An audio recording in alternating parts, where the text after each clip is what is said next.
दाल चना की रेसिपी तो आपने बहुत बनाई होगी, लेकिन इस बार अगर आपने इस तरीके से इसको बना लिया तो यकीन करें आप इसको कभी भी भूल नहीं पाएंगे। बहुत ही मज़े की ये रेसिपी बनी है। तो चलिए रेसिपी को शुरू कर लेते हैं। इस रेसिपी को बनाने के लिए यहाँ पे मैंने 1 पाव दाल ली है। यहाँ पे इसको मैंने 2 घंटे पहले भिगो के रख लिया था।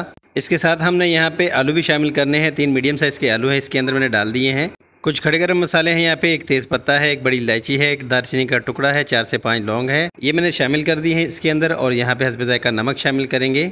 बाकी का हम इसके अंदर पानी शामिल करेंगे। पानी शामिल करने के बाद इसको सिर्फ 5 मिनट के लिए हमने प्रेशर पे लगाना है। जब कुकर के अंदर प्रेशर आ जाए तो उसके बाद आपने 5 मिनट देने हैं। तो यहाँ पे मैंने 5 मिनट के लिए इसको अच्छे से बॉईल कर लिया है। आलूओं को निकाल के यहाँ पे हम अलग कर लेंगे और दाल को हमने अलग से रख लेना है। आलू को हम ठंडा होने देंगे, तब तक हम बाकी की तैयारी कर लेते हैं।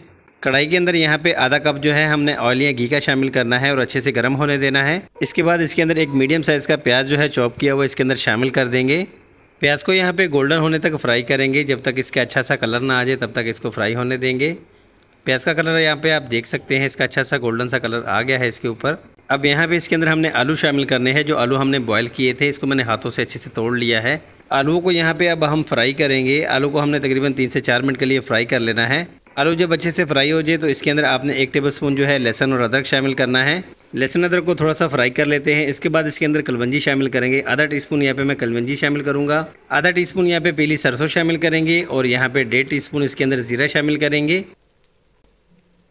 मसालों की थोड़ी सी बुनाई कर लेंगे। इसके बाद जो है इसके अंदर सब्ज़ मिर्चें भी शामिल करेंगे। 2 सब्ज़ मिर्चें हैं, इसको बारीक सा काट लिया है मैंने। 1 से 2 मिनट के लिए सब्ज़ मिर्चों को भी यहाँ पे पका लेंगे। इसके बाद इसके अंदर चने की दाल जो हमने बॉयल करके रखी थी वो शामिल करेंगे। अब दाल को हमने इन मसालों के साथ थोड़ी देर के लिए फ्राई करना है, इससे बहुत ही अच्छा सा टेस्ट आएगा इसके अंदर। अब दाल के अंदर यहाँ पे मैं टमाटर का पाउडर शामिल करूँगा। अगर आपके पास फ्रेश टमाटर है तो आपने फ्रेश ही यूज़ करने हैं। 1 टेबलस्पून यहाँ पे टमाटर का पाउडर मैं शामिल करूँगा। इसकी पूरी रेसिपी मैंने अपलोड कर दी थी शॉर्ट के अंदर। 1 टेबलस्पून टमाटर का पाउडर जो मैंने ऐड किया है, इसकी जगह आपने 4 टमाटर जो है फ्रेश जो है इसको ग्राइंड कर लेना है।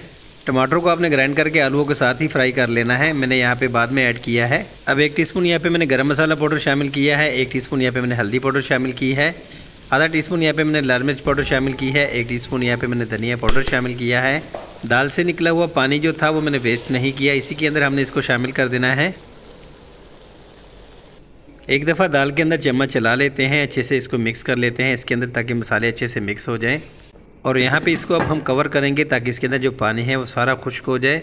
पानी खुश्क करने को यहाँ पे तकरीबन 8 से 10 मिनट लगे हैं। इसका पानी जो है सारा खुश्क हो गया है अच्छे से। अब एक दफ़ा चम्मच चला लेंगे और खुशबू के लिए इसके अंदर कसूरी मेथी जो है 1 टीस्पून शामिल करेंगे। कसूरी मेथी इसके अंदर शामिल करने से इस दाल के अंदर एक मज़े का टेस्ट बनेगा जो कि आपको बहुत ज़्यादा पसंद आएगा।